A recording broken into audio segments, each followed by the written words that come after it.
নমস্কার, সকলকে স্বাগত জানাই নিউজ পয়েন্ট চ্যানেলে। রাজ্যে বাজেটে নারী ক্ষমতায়নে বিশাল নজর, বরাদ্দ বাড়বে লক্ষ্মীর ভাণ্ডারে। এই দুটো বিষয় নিয়ে আজকে আলোচনা করব আপনাদের সামনে। আপনারা সঙ্গে থাকবেন। কি বলতে চলেছে সেই বিষয় নিয়ে। লোকসভার ভোটের আগেই কেন্দ্রের অন্তর্বর্তী বাজেট মধ্যবিত্তর ঠোঁটের কোণের হাসির ঝিলিক আনতে পারেনি, কারণ তেমন উল্লেখযোগ্য কোনো ঘোষণা নেই।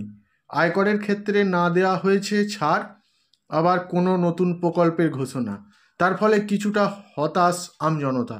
মোদী সরকার যথেষ্ট আত্মবিশ্বাসী, তার প্রতিফলন বাজেটে ফুটে উঠতে চলেছে দাবি রাজনৈতিক মহলে। তবে নারীর ক্ষমতায়ন ও নারী শক্তির উপর জোর দিয়েছেন নির্মলা সীতারামন। নারী ক্ষমতায়ন গত 10 বছরে গতি পেয়েছে বলেই তার দাবি।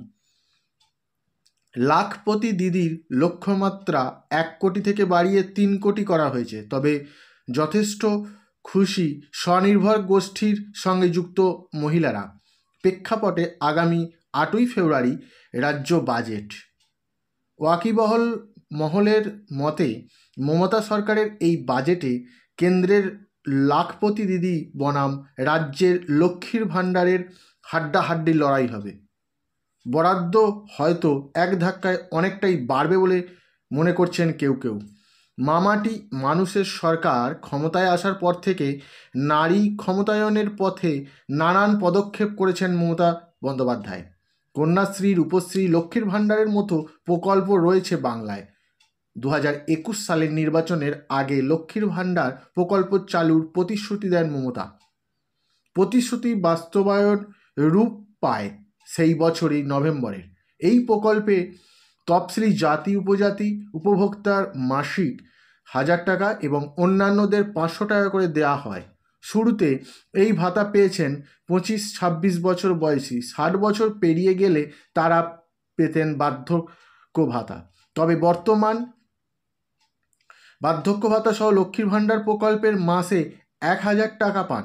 প্রতি মাসে সরকারি অ্যাকাউন্টে জমা পড়ে প্রকল্পের টাকা। তাতে উপকৃত কোটি কোটি মহিলা। আবার রয়েছেন রূপশ্রী প্রকল্প। দিন দরিদ্র কন্যাদের ঘরে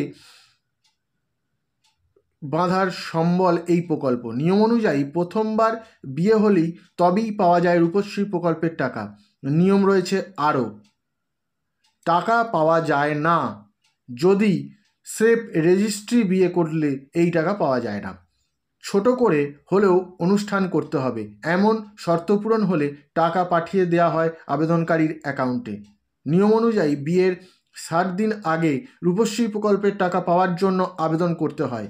সেক্ষেত্রে রূপশ্রী প্রকল্পের টাকা পেতে গেলে আবেদনকারীর ব্যাংক অ্যাকাউন্ট থাকা বাধ্যতামূলক। শুধুমাত্র দুস্থ কন্যাদের বিয়েতেই সাহায্য নয়, এই প্রকল্প ঠেকানো গিয়েছে নাবালিকা বিয়ের মতো অপরাধও।